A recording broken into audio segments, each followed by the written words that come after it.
Hello అస్సలాము అలైకుమ్ నమస్తే friends, welcome back AF kitchen. ఇవాళ నేను ఇంకో హెల్దీ డ్రింక్తో వచ్చానండి. ఇది వచ్చేసి ఖర్బూజా కోకోనట్ మిల్క్తో చేసింది జ్యూస్ అండి. చాలా టేస్టీగా ఉంటుంది. ఇది కోకోనట్ మిల్క్తో ఎందుకు చేశాను, కొబ్బరి పాలతో అన్నది నేను మీకు చెప్తాను. ఫస్ట్ అయితే ఒక బౌల్ తీసుకొని 1 స్పూన్ సబ్జా సీడ్స్ని వేసుకొని ఇలా వాటర్ వేసి నానబెట్టుకోవాలి. ఒక 5 మినిట్స్ నానితే సరిపోతాయి. ఇంకో బౌల్లో చిన్నటి సగ్గుబియ్యాన్ని తీసుకొని వాటర్ వేసి నానబెట్టుకోవాలి. సమ్మర్లో సగ్గుబియ్యంతో చలువ చేస్తుంది వంటికి. ఇలా వేడి నీళ్ళలో సగ్గుబియ్యాన్ని వేసుకొని కుక్ చేసుకోవాలి. చాలా తొందరగా కుక్ అవుతాయి ఇవి. ఒక 5 మినిట్స్లో కుక్ అయిపోతాయి. నానబెట్టుకున్నావు కాబట్టి చాలా తొందరగా అవుతాయి. ఇలా కలుపుకుంటూ కుక్ చేసుకోవాలి. ఇప్పుడు ఇవన్నీ మంచిగా ఉడికిపోయాయి సగ్గుబియ్యం.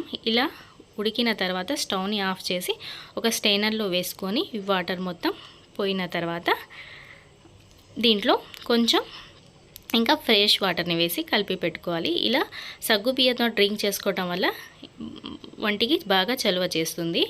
ఇలా కలిపి పక్కన పెట్టేయండి. అయితే ఖర్బూజాలోని గింజల్ని ఎప్పుడు పడేస్తుంటారు అందరూ జ్యూస్ చేసేటప్పుడు, కానీ దీన్ని పడేయొద్దండి. చాలా హెల్త్కి చాలా మంచిది ఇవి సీడ్స్.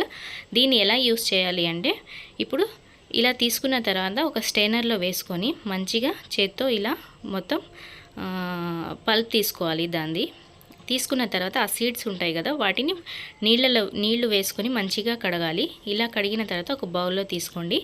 అయితే ఇప్పుడు నేను ఇది కోకోనట్ మిల్క్తో చేస్తున్నాను కాబట్టి కట్ చేసుకున్న కొబ్బరికాయ దీంట్లో కొంచెం వాటర్ వేసుకొని నేను గ్రైండ్ చేసుకొని ఇలా కొబ్బరి పాలు తీసుకుంటున్నాను. కొబ్బరి పాలు హెల్త్కి చాలా మంచిది, పిల్లలకు కూడా చాలా మంచిది.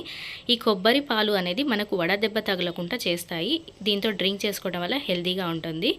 సెకండ్ టైం గ్రైండ్ చేసేటప్పుడు కొన్ని వాటర్ వేసుకొని ఈ గింజలని ఈ సీడ్స్ని వేసుకొని సబ్జా సీడ్స్ని ఖర్బూజా సీడ్స్ని వేసుకొని మంచిగా గ్రైండ్ చేసుకొని ఇలా కొబ్బరి పాలని తీసుకోవాలి. ఇలా నేను 2 టైమ్స్ తీసుకున్నాను. ఇలా ఫ్రెష్గా కొబ్బరి పాలు రెడీ అయిపోయాయి. హెల్త్కి చాలా మంచి కొబ్బరి పాలు. ఇప్పుడు ఖర్బూజాని కట్ చేసి మిక్సీ జార్లో వేసుకున్నాను. 1 కప్ షుగర్ వేసుకుంటున్నాను. కొన్ని కొబ్బరి పాలను వేసుకొని గ్రైండ్ చేసుకోవాలి. కావాలంటే మీరు ఇక్కడ బెల్లాన్ని కూడా యూస్ చేసుకోవచ్చు. అయితే ఇలా జ్యూస్ తీసుకున్న తర్వాత ఇంకొన్ని మిగిలిన కొబ్బరి పాలను వేసుకొని మంచిగా ఈ జ్యూస్ని కలుపుకోవాలి. ఇలా కలిపిన తర్వాత నానబెట్టుకున్న సగ్గుబియ్యాన్ని దీంట్లో వేసుకోవాలి. ఇది హెల్తీతో పాటు రిఫ్రెషింగ్ కూడా, బాడీకి క్విక్ ఎనర్జీని ఇస్తుంది. మార్నింగ్ కానివ్వండి, ఈవినింగ్ బయటికి వెళ్ళేటప్పుడు కానివ్వండి, ఇలా జ్యూస్ తాగి వెళ్ళటం వల్ల చాలా ఎనర్జీగా ఉంటారు, చాలా హెల్తీగా కూడా ఉంటారు. చాలా టేస్టీగా ఉంటుంది. ఇది మనం ప్యూర్ కోకోనట్ మిల్క్తో చేసాం కాబట్టి చాలా హెల్తీగా ఉంటుంది. పిల్లలకు కూడా బ్రెయిన్ డెవలప్మెంట్కి చాలా ఉపయోగపడుతుంది. ఇలా మంచిగా కలిపిన తర్వాత ఒక 10 to 15 మినిట్స్ ఫ్రిడ్జ్లో పెట్టుకొని కూల్గా సర్వ్ చేసుకోవటమే. ఈ వీడియో మీకు ఎలా అనిపించింది ప్లీజ్ కామెంట్ చేయండి. ఒకవేళ వీడియో మంచిగా అనిపిస్తే, యూస్ఫుల్ అనిపిస్తే ఫ్రెండ్స్ ఫ్యామిలీకి షేర్ చేయండి. వీడియో నచ్చితే లైక్ చేయండి, షేర్ చేయండి, సబ్స్క్రైబ్ చేసుకోండి. Thank you for watching.